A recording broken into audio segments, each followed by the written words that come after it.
Donc, alors, correction de deux exercices de la feuille d'exercice de préparation au brevet. Voilà. Donc, l'exercice 6 et puis après l'exercice 8.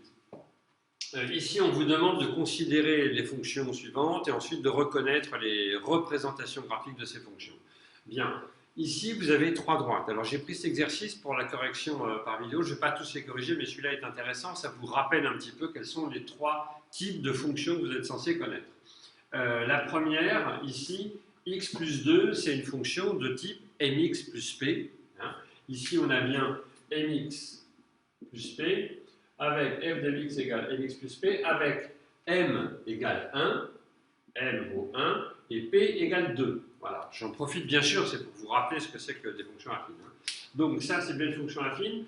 Le coefficient directeur, c'est 1. C'est donc le coefficient de x, c'est le nombre de x qu'on a. Et l'ordonnée à l'origine, c'est 2. D'accord? C'est ça déjà le principe. Alors, qu'est-ce que signifie le coefficient directeur de cette fonction? Ça signifie sa pente. Ici, si la pente est de 1, ça veut dire que quand je me déplace de 1 en abscisse, je monte de 1 en ordonnée.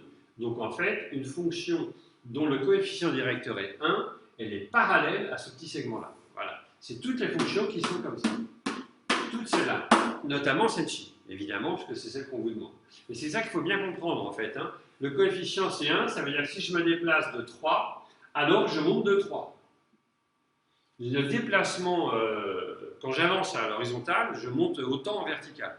Donc, à chaque fois, on se retrouve ici avec des angles de 45 degrés, voilà, on va dire. Et puis, donc c'est ça, en fait, le principe, c'est la pente. Donc, je sais que la pente est de 1. Voilà. Je sais aussi que son ordonnée à l'origine, c'est 2. Donc ça, c'est la fonction x plus 2. Ça, c'est la fonction x plus 3, x plus 4, x plus 5, etc. Ça, c'est x moins 1, x moins 2, x moins 3, etc. Il faut bien comprendre ça. La pente est l'ordonnée à l'origine, c'est-à-dire à quelle hauteur. Bien. La deuxième fonction, c'est une fonction qu'on appelle constante. Alors pourquoi? On peut très bien considérer qu'en fait, c'est une fonction de type mx plus p avec m égale 0. Hein. Ici, il n'y a pas de x, donc c'est 0x plus 2. Ça veut dire quoi? Ça veut dire que cette fonction, regardez bien, g de x égale 2, donc g de 1 égale 2, g de 3 égale 2, g de 7 égale 2. On voit bien qu'en fait, x n'intervient pas dans le calcul. X n'intervient pas, donc la fonction a toujours la même valeur, c'est-à-dire c'est bien une constante. Hein. Donc x égale 2, alors je regarde ici à quelle hauteur j'ai un 2, et bien sûr c'est celle-ci. Hein. Vu que je mette quand même les... Donc ça bien sûr c'est G, hein. Celle-ci c'est G. Voilà, et la première c'était F, il faut même que je donne les réponses. Voilà, la première c'était F. Et enfin la troisième c'est 2x. 2x, on peut considérer, c'est toujours mx plus p, cas particulier, p égale 0, c'est-à-dire je passe à l'origine, la fonction passe à l'origine. Alors maintenant, simplement, j'attire votre attention sur ce 2x là. Ici, la pente, c'est 2. Ça veut dire que quand je vais me déplacer, je vais effacer ça pour qu'on y voit plus clair, quand je vais me déplacer de 1, je vais monter de 2. La pente est de 2. Donc je sais que cette fonction, elle sera parallèle à ça. Hein. Et si je me déplace de 2, là, je vais monter de combien? De 4. Là, tout ça, c'est 2 fois plus grand ici que ici. Hein. D'accord? C'est ça le principe de la pente. Donc, bien sûr, c'est celle-là, évidemment. C'est la fonction linéaire, donc ça, c'est h. Voilà. Alors, si on voulait le faire, là, je vous fais une correction pour vous rappeler des trucs. Bien sûr que si on le fait direct, on dit, mais ça, c'est une fonction affine, enfin, c'est une fonction affine, donc c'est forcément celle-là. Ça, c'est une fonction constante, donc c'est forcément celle-là. Ça, c'est une fonction linéaire, ça, c'est forcément celle-là. Mais je voulais vous rappeler le principe. Voilà. Ensuite, regardez. Hop, je suis bien organisé. Hein.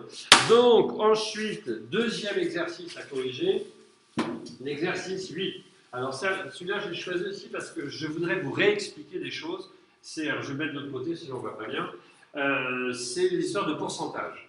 Et le principe des pourcentages, d'ailleurs, j'aurais dû vous le dire, enfin, regardez les vidéos de 4e sur pourcentage, parce qu'à mon avis, on fait le tour de la question. Hein.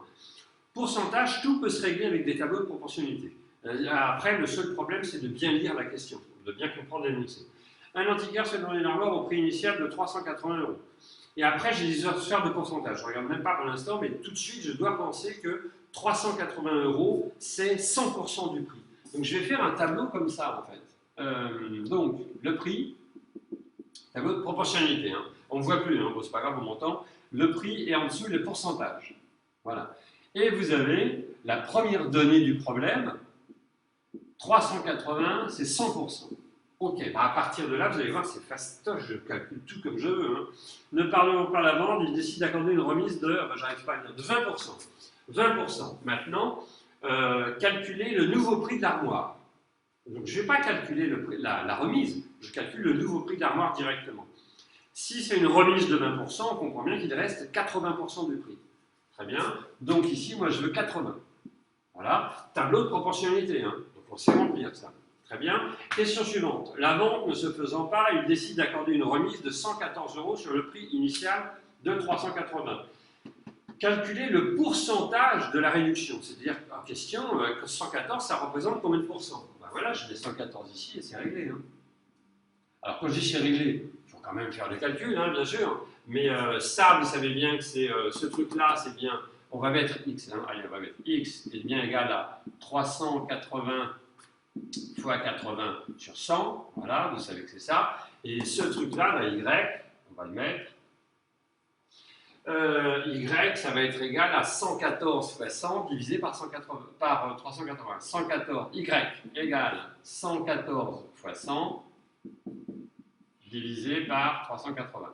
Enfin, peu importe la façon dont vous le faites, mais vous devez savoir remplir des tableaux de proportionnalité, ou alors vous calculez le coefficient multiplicateur, vous faites comme vous voulez. Bon, en tout cas, celui-là, c'est bien égal à ça fois ça divisé par ça, ça, c'est bien égal à ça fois ça divisé par ça. Bref, vous faites les calculs, je les ai faits, donc on trouve donc 304 ici. Finalement, x égale 304. X égale 304. Et l'autre, c'est quoi? C'est 0,3. Voilà, le pourcentage de la remise, c'est 0,3. 0,3. OK? Voilà pour ce qu'on pouvait dire pour ces deux exercices. Alors après, vous pouvez les faire bien sûr d'une autre façon en disant je vais calculer d'abord la remise avec plein de machins, etc.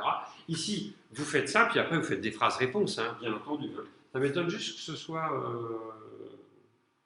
Non, ça doit être ça. Oui, non, c'est ça, c'est bien ça. Voilà. Ok, oui, alors non, enfin, ça vaut 0,3, excusez-moi. Ça vaut 0,3, donc le pourcentage de remise, c'est 30%. Hein. Quand vous ferez votre phrase, vous finissez avec 30%. Mais 0,3, ça compte. Alors, petit rappel, 0,3, c'est bien, entre guillemets, égal à 30%. Hein. Pourquoi 0,3, c'est bien égal à 30 centièmes? C'est quoi un pourcentage? C'est une fraction de dénominateur 100. Sauf que quand on vous pose la question en pourcentage, ben vous répondez en pourcentage, vous répondez 30%. Vous répondez à la question. Quoi. Et voilà.